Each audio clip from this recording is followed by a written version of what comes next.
Assalamualaikum warahmatullahi wabarakatuh. Perkenalkan kami dari kelompok 3, beranggotakan Afan Ananda, Andi Mubarak Nur, Bambang Sufrayogi, Divri Chandra, Indra Sakti Nur Pratama, Kemal Maulana, Muhammad Isyam, yaitu saya sendiri, Muhammad Sumantri Sabdiansyah, Wafidel Wijaya Aligora, dan juga Wulan Rizky Hendring, yang akan memaparkan materi tentang cara pengolahan limbah gas.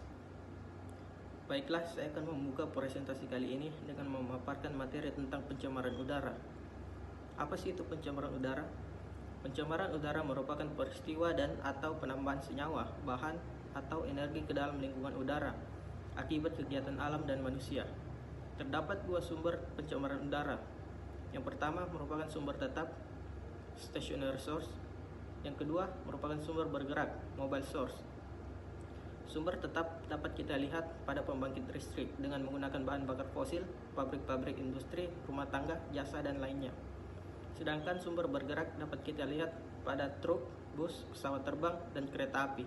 Baik, saya akan melanjutkan materi yaitu unsur-unsur pencemaran udara. Yang pertama itu karbon monoksida, yang kedua itu karbon dioksida, kemudian yang ketiga itu nitrogen dioksida, yang keempat sulfur dioksida, yang kelima sulfur oksida, yang keenam amonia, yang ketujuh hidrokarbon, yang kedelapan metana, yang kesembilan ozon, yang ke-10 itu fluorida, kemudian yang ke-11 itu partikulat, yang ke-12 itu asap kabut fotokimia, yang ke-13 itu hujan asam. Selanjutnya akan dibacakan oleh saudara Andi Barat. Selanjutnya itu dampak kesehatan. Pencemaran udara dapat menimbulkan gangguan kesehatan pada manusia melalui berbagai cara, antara lain dengan merangsang timbulnya atau sebagai faktor pencetus sejumlah penyakit. Kelompok yang terkena terutama bayi, orang tua, dan golongan yang berpenghasilan rendah yang biasanya tinggal di kota-kota besar dengan kondisi perumahan dan lingkungan yang tergolong buruk. Beberapa cara menghitung atau memeriksa pengaruh pencemaran udara terhadap kesehatan adalah antara lain dengan mencatat yang pertama jumlah absensi pekerjaan atau dinas, selanjutnya jumlah sertifikat atau surat keterangan dokter, kemudian jumlah perawatan dalam rumah sakit, kemudian jumlah morbiditas pada anak-anak, kemudian jumlah morbiditas pada orang-orang usia lanjut, dan terakhir adalah jumlah morbiditas anggota-anggota tentara penyelidikan pada penderita dengan penyakit tertentu, misalnya penyakit jantung, paru, dan sebagainya. Pencemaran udara mempunyai dampak negatif bagi kehidupan manusia, yaitu munculnya penyakit. Adapun penyakit yang diakibatkan oleh pencemaran udara yaitu bronkitis kronika, merupakan peradangan yang terjadi pada saluran bronkus di dalam paru-paru. Yang kedua yaitu emphysema pulmonum. Emphysema adalah salah satu penyakit progres jangka panjang yang menyerang paru-paru dan pada umumnya menyebabkan napas seseorang menjadi pendek. Yang ketiga yaitu bronkopneumonia. Adalah salah satu jenis pneumonia yaitu infeksi yang mengakibatkan terjadi peradangan pada paru-paru yang disebabkan oleh virus, bakteri, atau jamur. Yang keempat asma.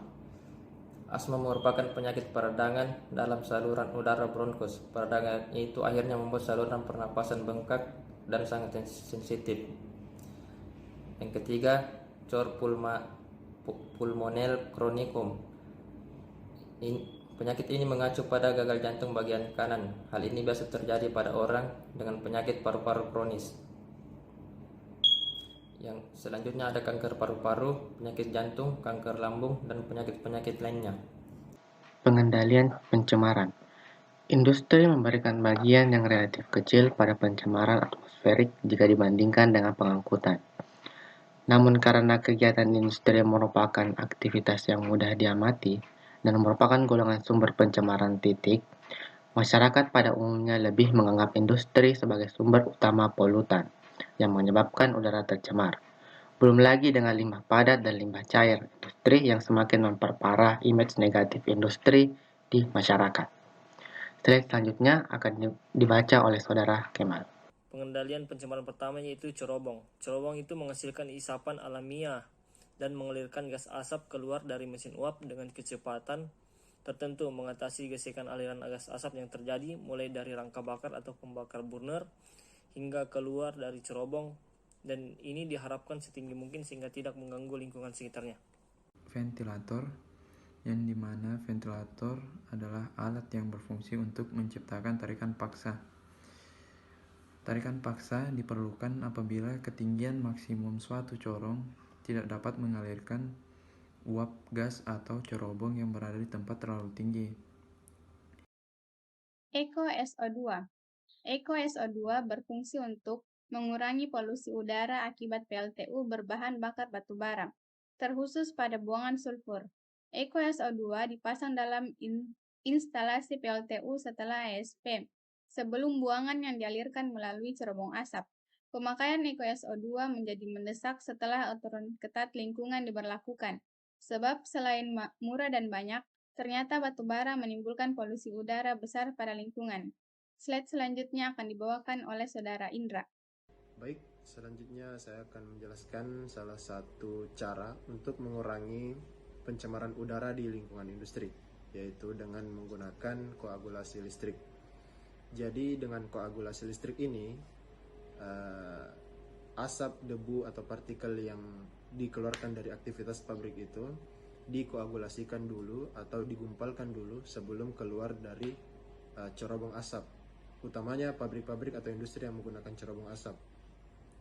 Nah, dari alat yang namanya kotrel ini, karena alat yang digunakan untuk koagulasi listrik ini biasanya disebut kotrel, yang diaplikasikan di kebanyakan di industri-industri yang mempunyai cerobong asap, itu mempunyai ujung-ujung logam yang tajam, seperti yang bisa dilihat di gambar sebelah kiri.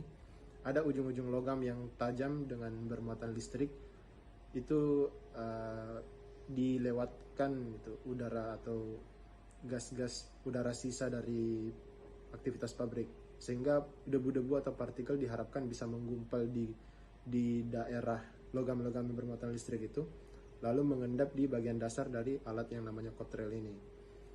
Jadi nanti yang keluar dari cerobong asap itu diharapkan udara yang keluar dari cerobong asap tidak memiliki emisi sebanyak sebelum dilewatkan melalui kotrel. Demikian. Selanjutnya saya serahkan kepada Saudara Sumantri.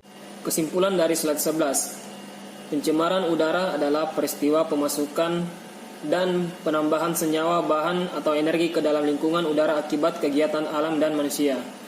Pencemaran udara di lingkungan industri dapat dikendalikan dengan cara menggunakan cerobong ventilasi SO2 atau koagulasi listrik, yang dimana cerobong berguna untuk menyaring debu atau partikel lain dan senyawa pencemar yang akan terlepas ke lingkungan. Baik, terima kasih. Saya akan kembalikan ke moderator. Sekian dari pemaparan kelompok kami tentang pengolahan limbah gas. Lebih dan kurangnya mohon dimaafkan, dan atas perhatiannya kami ucapkan terima kasih. Assalamualaikum warahmatullahi wabarakatuh.